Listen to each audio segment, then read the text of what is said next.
Okay, good morning, everyone. Thanks for joining Cardiac Sciences Grand Round Sessions. I'd like to thank Justin for picking up one of our sessions on really short notice. Justin is an assistant professor of the Department of Physiology and Pharmacology and Cardiac Sciences here at the Cumming School of Medicine. He completed his PhD in the Department of Physiology and Pathophysiology at the University of Manitoba under the guidance of Dr. Grant Pierce, where he studied the role of infection and stress responses in vascular remodeling. For his postdoc work, he joined the lab of Dr. Paul Cubes here at the University of Calgary, using imaging modalities to study the behavior and function of the innate immune system during infection and injury. He has contributed 27 peer-reviewed papers, including top-tier immunology-focused journals such as the Journal of Experimental Medicine and Immunity. And his future program in cardioimmunology focuses on understanding how the innate immune system contributes to normal heart function and how it modulates the healing response in the heart following infection and or injury. Pretty timely with all the stuff we've seen with COVID. He's going to give us a nice talk on the pericardial-myocardial axis and post-MI cardiac remodeling. And thanks again, Justin, for picking up one of our sessions, and we're looking forward to your presentation. Well, thank you, Carlos, and thank you for the opportunity to come chat with you guys today and share what we've been doing in the lab. So I'll just share my screen. Everyone can see that, yes? Okay, so what I'm hoping to sort of go over today is, again, some of the work that we've been doing and that's ongoing within the lab, along with collaborators, with a focus on sort of understanding how the pericardium might play an important role in cardiac remodeling post-MI. And just a primer, I'll be giving this through sort of an immunological lens, being part of my research focus. So we all know that ischemic heart disease is a leading cause of mortality worldwide and is traditionally characterized by buildup of atherosclerotic plaque within the coronary arteries of our heart, which as it develops can impede blood flow, and in cases where the plaque becomes unstable can lead to blood clot formation and complete occlusion of these vessels. Now, the consequence of this is usually tissue death downstream of this blockage. And the heart, unlike many other organs, has limited regenerative capacity. So once you lose this muscle tissue, you are no longer getting it back, and your heart is then initiating sort of a constant remodeling process. And this process comes in different phases, but starts to happen very acutely after the actual injury itself or a coronary event. And so usually involves actual extension of the infarct shortly in the hours post-injury, which is due to cell death of the myocardium, as well as through necrosis and apoptosis, as well as spreading through protein breakdown. In addition, this continues over time where you get basically cleanup or tissue resorption, extracellular matrix degradation, as well as neoangiogenesis happening. And over time, this can contribute to sort of an adaptive remodeling phase where you do get some beneficial remodeling to at least keep the patient alive, leading to scar formation, but is also usually involves LV hypertrophy to meet the demands of the body. Over time, or in some cases, this adaptive sort of remodeling can become maladaptive, where the heart can no longer meet the demands of the body and you essentially enter into heart failure. So what we're trying to do in the lab is really understand sort of how do we get from these initial sort of remodeling points to developing either the adverse or maladaptive remodeling that leads to heart failure. And one area that's really garnered a lot of interest in the last probably 10 to 15 years is the role of the immune system in this process. And so we could see this very clearly experimentally So if we look at just the immune system in action, so this is a live imaging of the beating mouse heart. We could see that even under steady state conditions, you have immune cells of the innate immune system, so primarily neutrophils and monocytes that circulate through the actual blood vessels in the heart.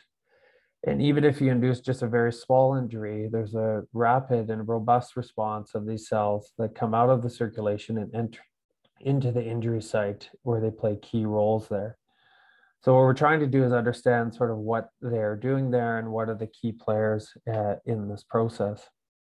Now, when we want to apply this to sort of the myocardial infarction sort of system, experimentally, most people will use sort of a rodent model. So using a model called the coronary ligation, where essentially you tie a suture thread around the left anterior descending coronary artery, thus inducing a damage downstream of that. And so this can be done either in a permanent fashion, where reperfusion is not done in a timely fashion, or in a reperfusion, ischemic reperfusion sort of setup.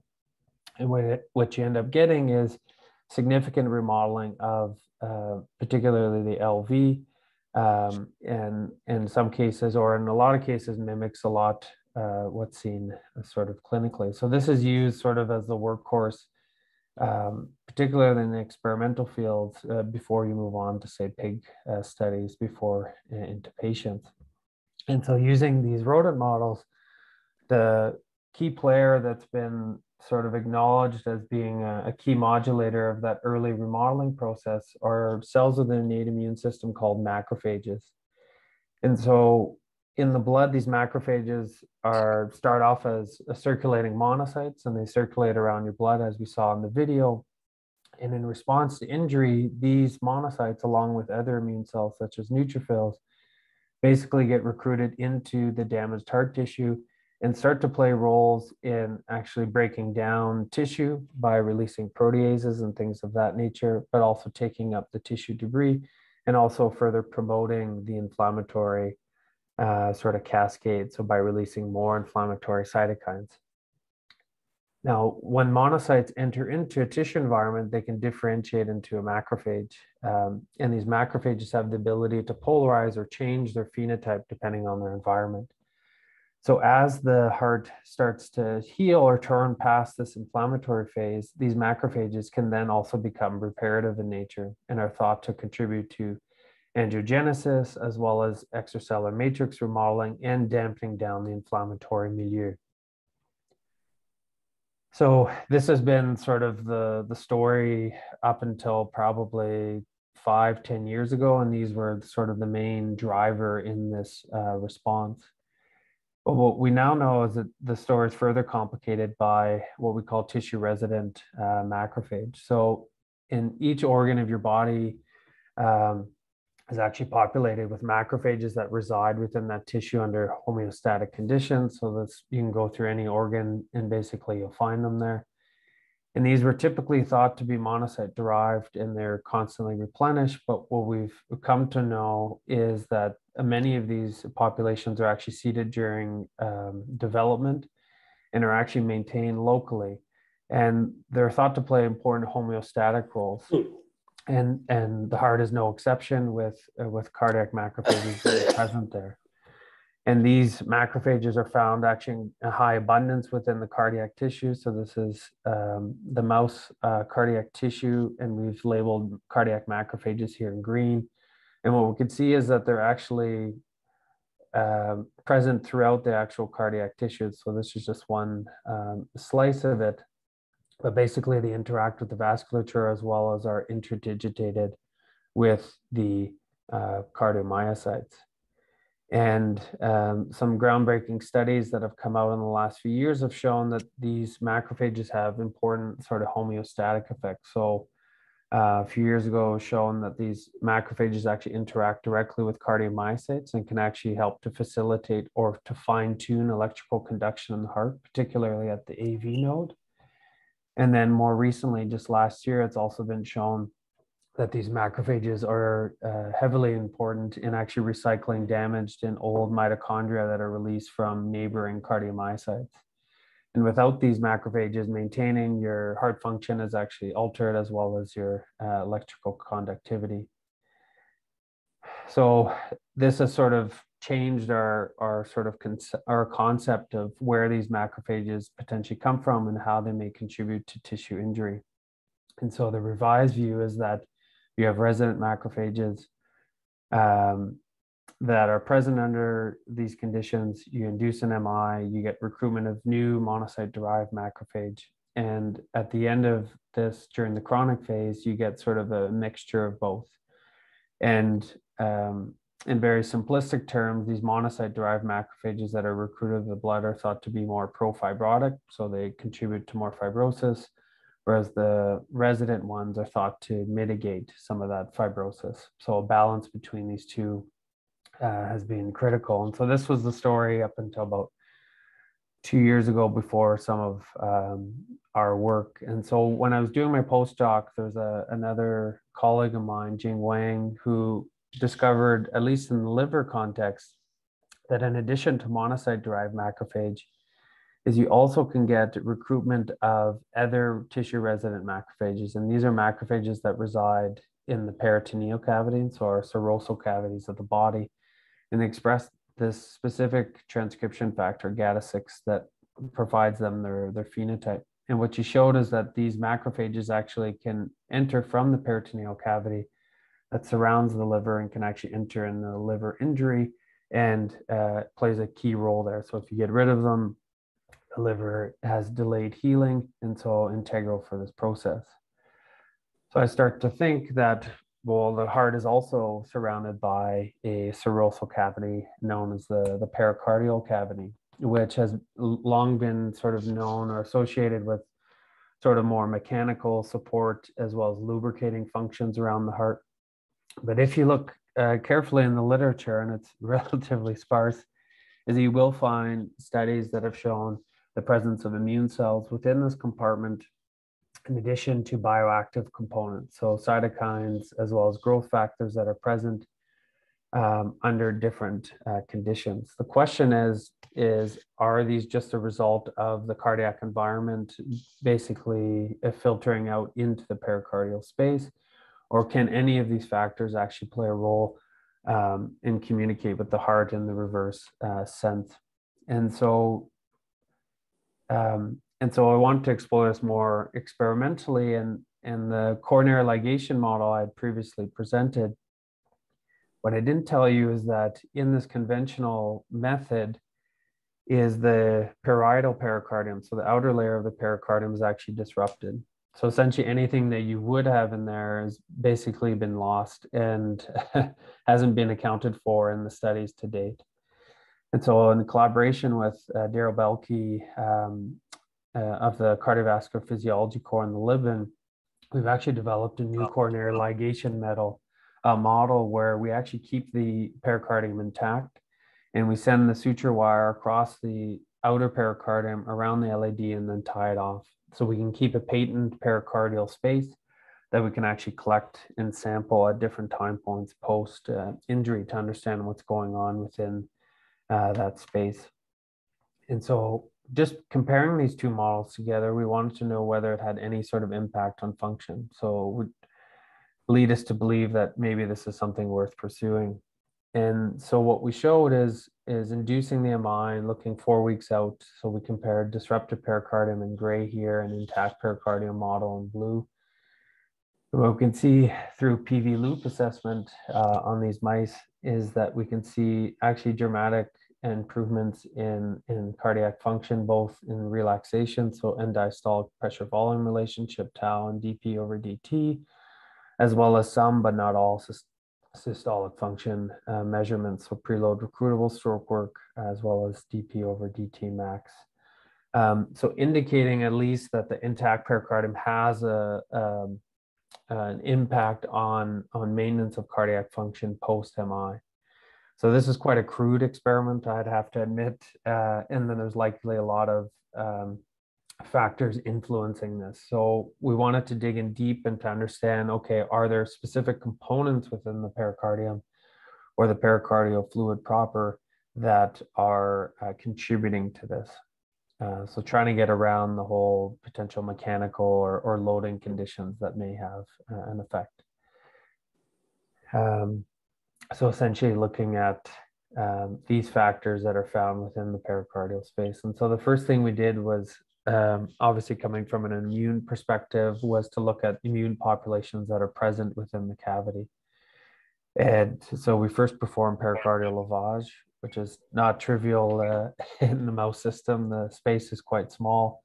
But what we're able to find is actually a multitude of immune cells. And to our delight is that we found similar GATA6 macrophages that were previously described in the peritoneal cavity.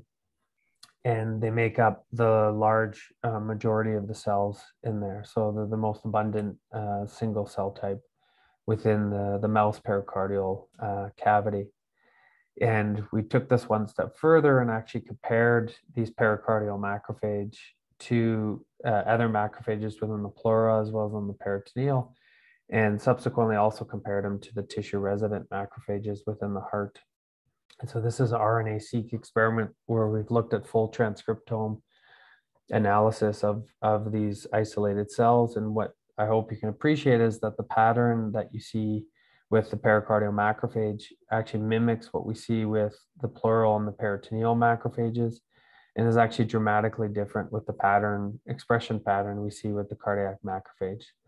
So this would tell you that their phenotype is dramatically different. So even those cells that are basically sitting right beside each other in different compartments have a completely different expression profile, which would indicate they probably have different roles.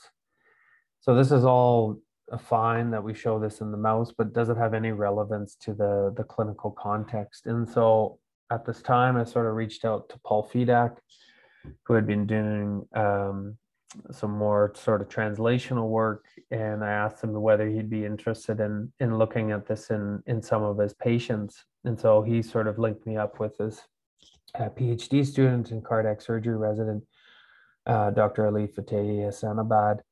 And we sort of started doing the work of actually trying to characterize this in the human context. And actually, to somewhat our surprise, is that we actually found very similar immune profiles to what we saw in the mouse. And we also found GATA6 macrophages that, again, represented about a third of all immune populations there. So we thought maybe we were on the right track. And this is something that might have important clinical relevance. So we decided to dive in a little bit deeper. So then we asked, okay, so what happens to these GATA6 macrophage following injury?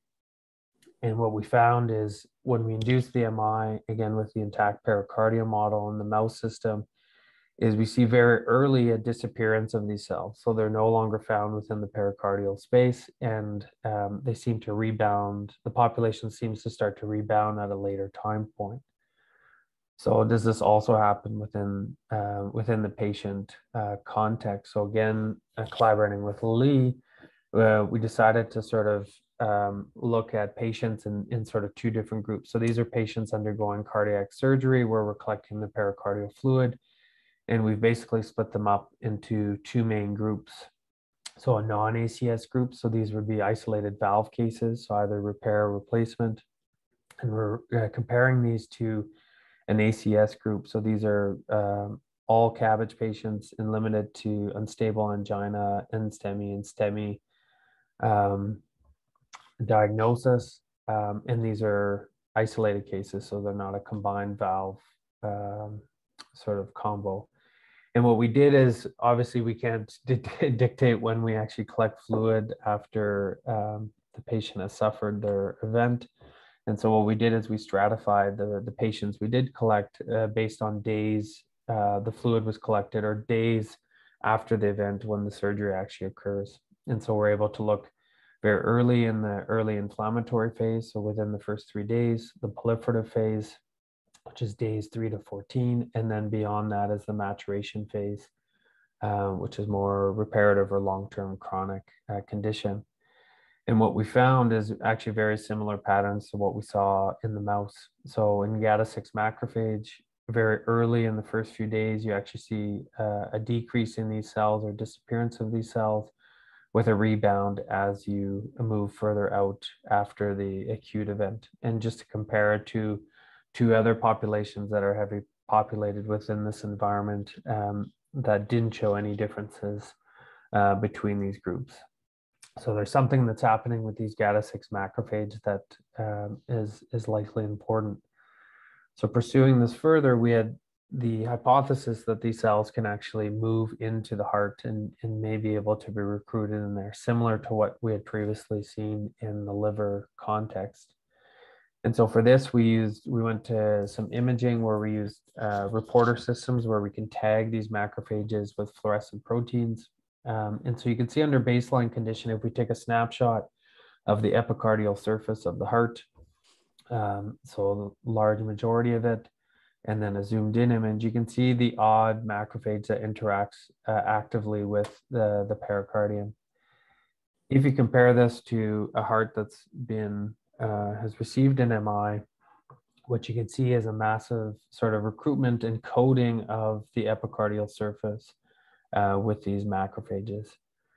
And if you take a deeper dive into this, so using some more imaging techniques, what we can see is that these cells that seem to line up with the mesothelium actually start to move in beyond this sort of mesothelial layer and epicardium, and looks like they're starting to move into the myocardium sort of proper, in specifically the infarcted region of the heart.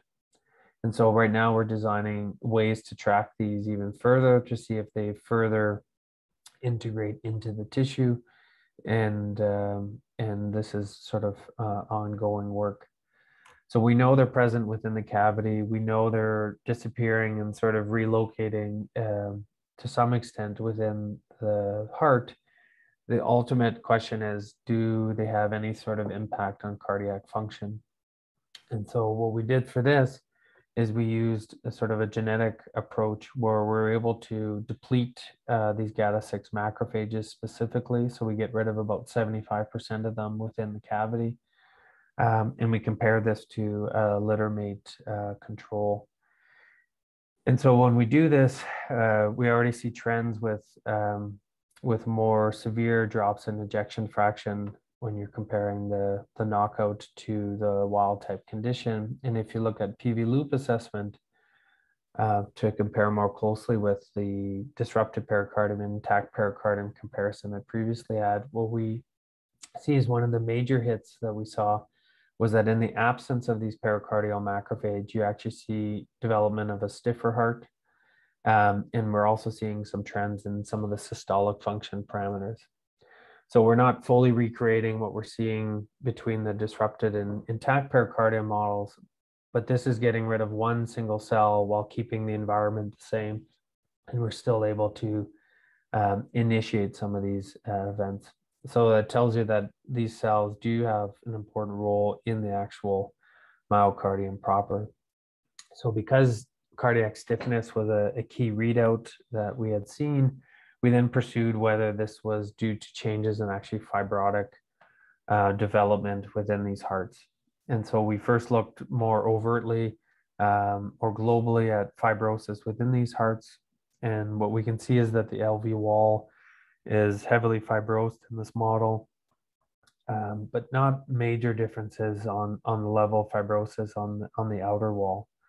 But if you then focus in on sort of the remote areas, so the remaining viable myocardium, what we do see is increased interstitial fibrosis in the context of absent pericardial macrophage. And so we've looked at this both with serous red as well as collagen stain. So we've started looking at this in greater detail and trying to understand sort of what drives these macrophages to control this process. So we know that fibrosis is typically thought to be driven by activity of myofibroblasts that have a large capacity to produce extracellular matrix. And although they can derive from many different sources, their main source is typically cardiac fibroblasts that are found within the actual heart. So the question we had is, can these GATA6 pericardial macrophage directly affect the ability to generate myofibroblast from a fibroblast source and ultimately changing this fibrotic activity? So again, collaborating with the PhD lab, with Ali, what we've done is we've taken human cardiac fibroblasts and seeded them on collagen matrix. And when you stimulated them with TGF beta, they sort of take on this like spindle shaped, not spindle shaped, but sort of dendrite heavy cell type that is indicative of a activated fibroblast into a myofibroblast sort of phenotype. What we saw in these initial experiments is if you incubate these with pericardial fluid immune cells in these same conditions, what you see is that you get much less activation. So indicating that it's likely affecting the phenotype of these fibroblasts or their ability to actually go into this sort of activated state. We took this sort of a step further using another assay looking at fibrotic activity. So this is called the gel contraction assay, where you basically load, again, a 3D collagen gel with fibroblasts. In this case, these are human cardiac fibroblasts. We load them up. If you stimulate them with TGF beta, you activate these cells and they start to actually pull on the collagen matrix in there and they cause the gel to contract. So what we found is that compared to just the fibroblasts alone with the TGF beta is if you then add the pericardial fluid immune cells, you actually get a reduced amount of contraction, indicating they're less activated. And if you specifically enrich for GATA6 pericardial macrophage, you get that same effect, suggesting that these are the main cells that are providing this beneficial effect. So this is sort of ongoing work, but what we've shown so far is that we've been able to sort of establish or define a new cell type that's found within the pericardial cavity, and then in response to ischemic injury can actually migrate into the heart and have a role in sort of mitigating interstitial fibrosis. And so we think this is through potential modulation of fibroblasts. But it's still really unknown how it's actually doing this and the molecules it's actually making. So we're making some headway on this, but this is sort of an ongoing process. But what this initial project has really shown is the impact of how the pericardium can actually affect what's happening within the heart itself, and sort of motivated me to see, okay, well, can we do things or can we target the pericardium to actually further influence what's happening in the heart in terms of cardiac inflammation and remodeling? So can we look at altering what's happening in this space to actually affect what's happening in the heart, but also what's happening in terms of recruiting other immune cells to the heart? So again, collaborating with Paul Fedak, and sort of this ongoing sort of partnership, is I've been able to work with another talented cardiac surgery resident, Dr. Vishnu Vazanthan, who's also completing his PhD in the lab. And his project really focuses on sort of this epicardial infarct repair sort of concept that the Fedak lab has really been a leader in the field in. And this involves using sort of a bioactive biomaterial that's stitched onto the outside of the heart to provide sort of bioactive components to promote healing. And one of them being primarily a provasculogenic or proangiogenic sort of effect. And so the Fedak lab has done extensive work looking at different animal models from rodent to pig. And Paul has also done the first in man studies implanting these patches in actual patients undergoing CABG procedures. And what he's shown is that even in this early clinical data is that there seems to be potential benefits in regional perfusion. So indicating that there is a real potential clinical benefit in there. And so I think they're pursuing potentially doing a more extensive sort of clinical trial, but that's somewhere down the line. But what we want to know is, and what he was interested in, was understanding some more of the mechanisms of of how this patch is actually working. So we know the outcome that there's more vasculogenesis, but how are we actually getting there? So how is the biomaterial actually informing this? So working with Vishnu is that we've adapted this model to the mouse system to actually look at some of the immune components and how it can affect. And so what we found is that with the biomaterial, you are providing improvements in function. So this is just one example with, again, the end diastolic pressure volume relationship. So you're getting a less stiff heart. And similar to what they showed in some of their other models is that we get extensive sort of neoangiogenesis happening. And so this is just a cross section of the heart.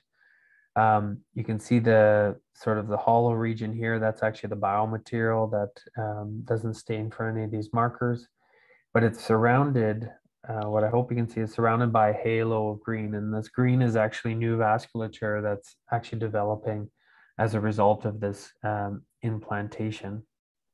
And so we're wondering sort of what drives this sort of angiogenic response. And their group has done work looking at fibroblasts, how they contribute to this, but there's a lot of studies looking at how immune cells can actually also dictate this process. And so what we did is we looked at all of the immune cells that are recruited to the heart sort of post-MI. And what we did is we split them up either in animals that had gotten MI alone or MI with the biomaterial implanted on the epicardial surface. And what we found among many populations that were different under these cases, one that really popped out were a population of innate immune cells called neutrophils that, along with monocytes, are early recruiters to the site of injury. And what was also interesting is we found within this population is there's a subset of them called proangiogenic neutrophils that are known to have a proangiogenic effect. And they're virtually non-existent in sort of the MI alone group, but in the combination with the biomaterial, you actually get these. And what I'm not showing here is that if you actually work up the biomaterial itself, is that you actually see a further enrichment of these proangiogenic neutrophils on the biomaterial itself. And so if you look at where these cells primarily localize, there are some that are found within the infarcted region. So this is the infarcted region here.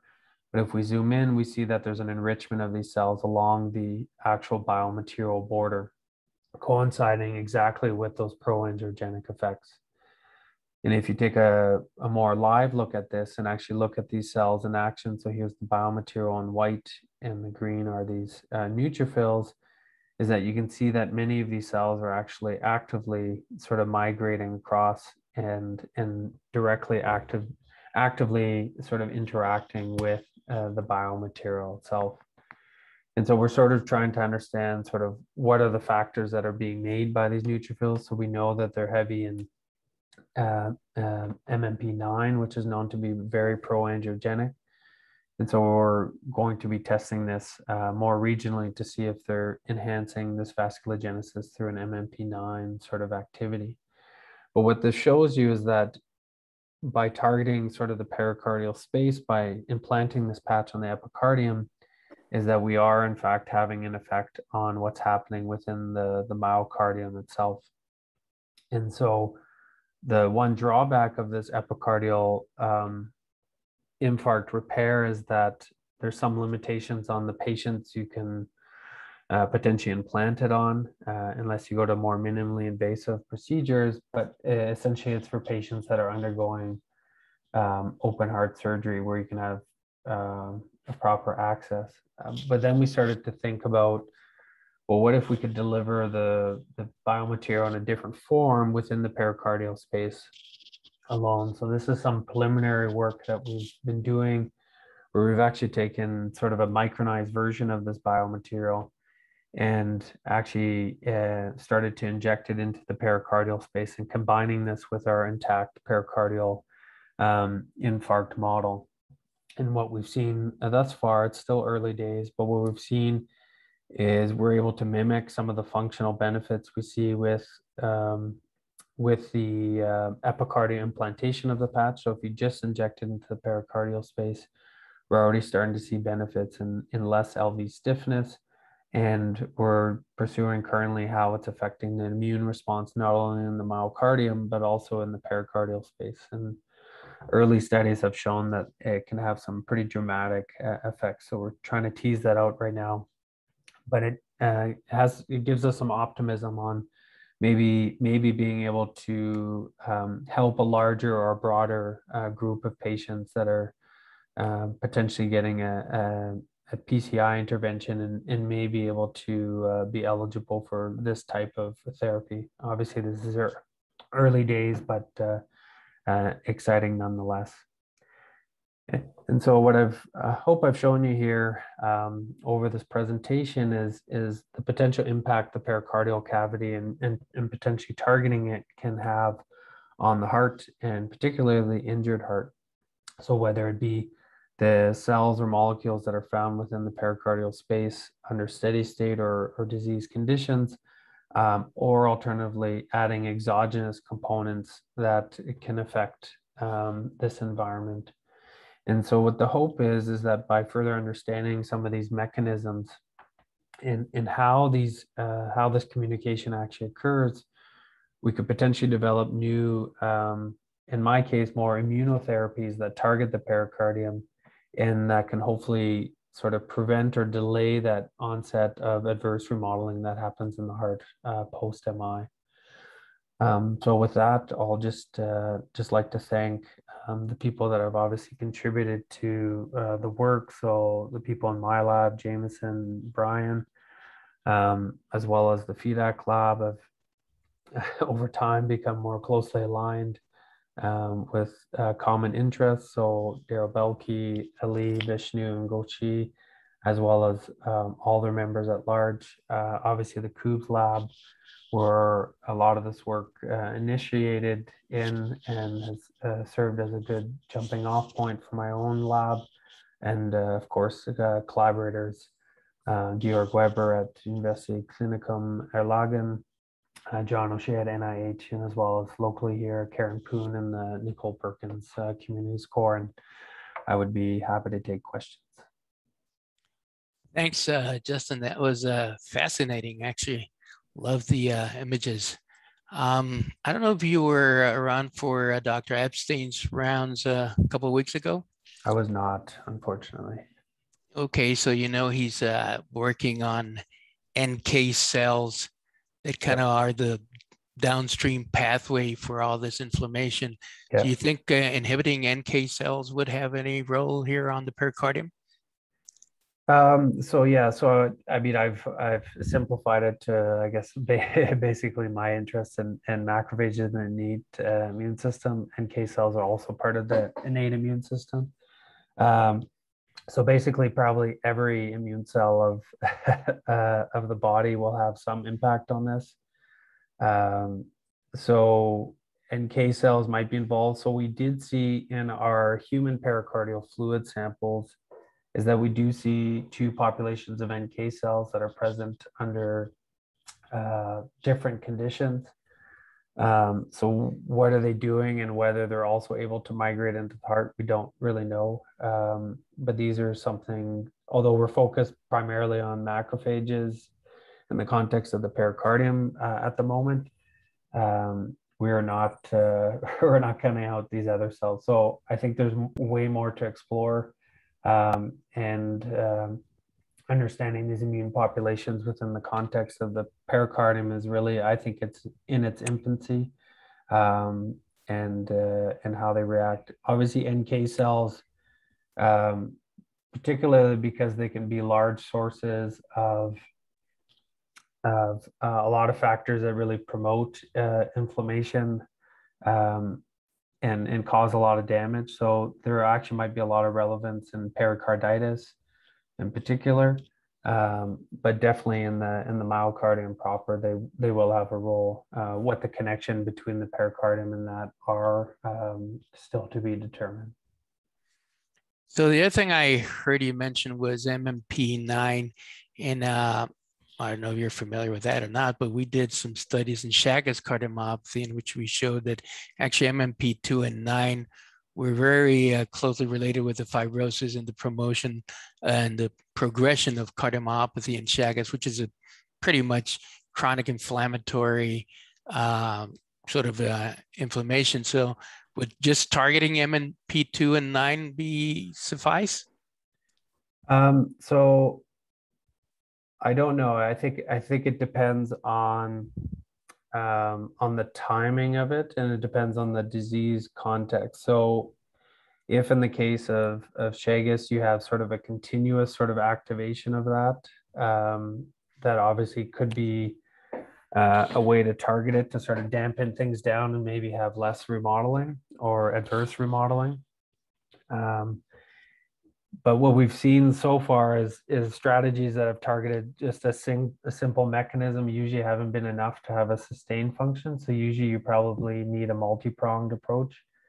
The other thing is, beyond just molecules themselves, is actually targeting specific immune cells, either enhancing specific immune cells or preventing their ability to get to the site. Because these immune cells can be the source of many different factors. So whether it just be MMP9, but also other things that promote or drive sort of pathology. And so maybe a single molecule inhibition may be it may be too simplistic. We may need a multi-pronged sort of approach, and maybe even targeting the immune cells themselves that are sources of many of these factors may be also another way to do this. But I think it's very there's some subtlety in there, so I think it's very time dependent. So in the context of post-MI remodeling, for example, you want a certain level of fibrosis to be able to build up that scar and to strengthen up the wall to some extent, but you don't want that fibrosis to necessarily persist for a long period of time where you're getting further effects on damage. So I think an all or nothing strategy is maybe a little bit too simplistic, and I think it's really disease context specific on when you want to provide these and how long you want to provide them for. Yeah, well, I have another million questions myself, but one of the things that maybe we should talk about is that in Chagas cardiomyopathy, there's a significant proportion that end up having VT, and the way we ablate that VT is accessing the pericardium. So, if you want to inject some of your thing in Chagas pericardium, just let me know. So there's a few questions here. Do you think monoclonal antibodies have impact on myocardial remodeling similar to GPCMs? So monoclonal antibodies. So so that's a pretty broad question. So I mean, there has been evidence that monoclonals say in the CANTOS trial that is targeted sort of IL-1 beta, targeting has shown some benefit in terms of incidence of cardiac events. In terms of its effect on remodeling, I think there's some ongoing studies right now looking at monoclonals in the context of sort of, especially in the chronic sort of remodeling phase, there's a lot of talk around sort of this low-grade inflammation. And so there's a number of, I think, ongoing clinical studies looking at these monoclonals to see if they can dampen down. So whether it be targeting IL-1 beta, IL-6, TNF alpha, and there's, I think, already approved monoclonals for every one of these applications. So I think there's definitely a place for these. The one caveat I would give is that, and they've shown in the CANTOS, although it's sort of tucked away, is that the patients that receive the monoclonal, they actually have a higher incidence of infection as well. So you target something to dampen down, maybe to target the cardiovascular disease, but a flip side of that is you're affecting the immune system as a whole and its ability to maybe respond to other insults. So the ability to maybe provide these monoclonals maybe more locally, maybe say in the pericardial space, is a sort of an interesting idea to get around that, where you have very low turnover of the pericardial fluid, and it doesn't seem to get out into the circulation and can things that have been injected into the pericardial space can get into the myocardium and be more enriched than delivering it systemically. So that could be sort of an interesting avenue to sort of explore. But I think there's definitely a room for monoclonal antibodies in sort of regulating this. But we have to do it in a very find ways to do it in a more targeted approach.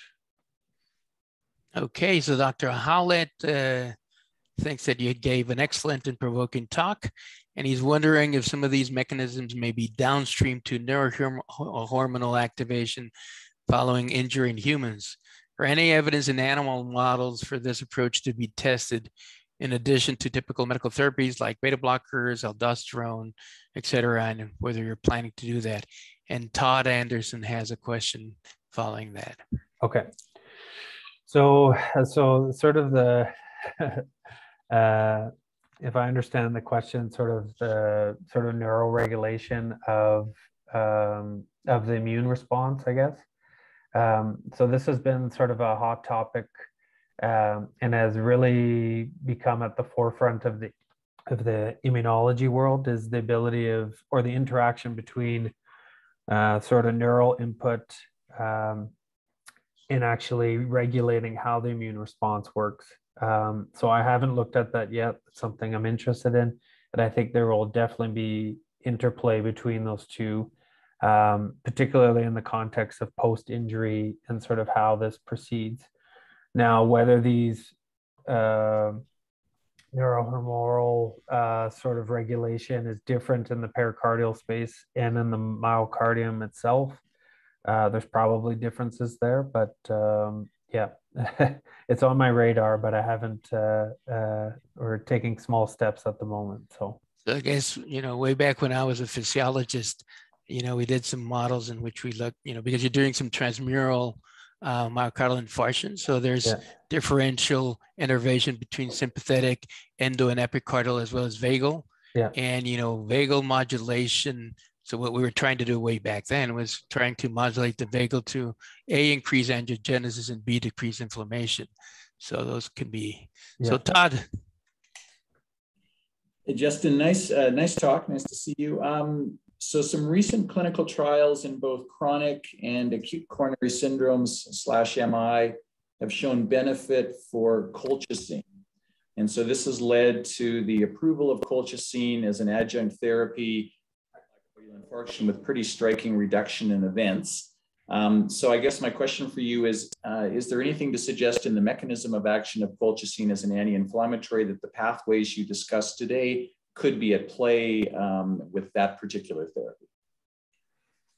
Yeah, I mean, there's definitely, I mean, anytime you're using sort of a broad approach, there's definitely going to have an impact on your immune response or your immune cells more globally. We haven't looked at that just yet. And again, we're looking at a very sort of controlled system where we're with lack of comorbidities and also lack of therapeutics that are on board. But as we're understanding more about these cells and how they contribute to the problem or to the fix of the problem, we want to better understand how these different therapeutics that are approved clinically, how they interact with these cells, obviously. So it could be that they're dampening down very acute inflammation while maintaining sort of some of these homeostatic mechanisms like pericardial macrophage. So obviously something we want to look at. We have to start somewhere, and yeah, definitely worth pursuing though. Well, that's a good segue to announce that Dr. Tardif, who was one of the PIs of the Colcott trial, is going to be presenting rounds November 9th, and he's going to be reviewing the topic of inflammation, colchicine, and all that. So make sure you tune up. Justin, thanks. That was fascinating, and appreciate you having done this for us. And maybe we should talk about the Chagas thing and some human stuff, and actually some animal models that we were working, also looking at some of the pericardial inflammation and myocardial inflammation in a mouse model we have down there. Yeah, I would be happy to. Okay, well, thank you very much and see you next week. Okay, thank you very much.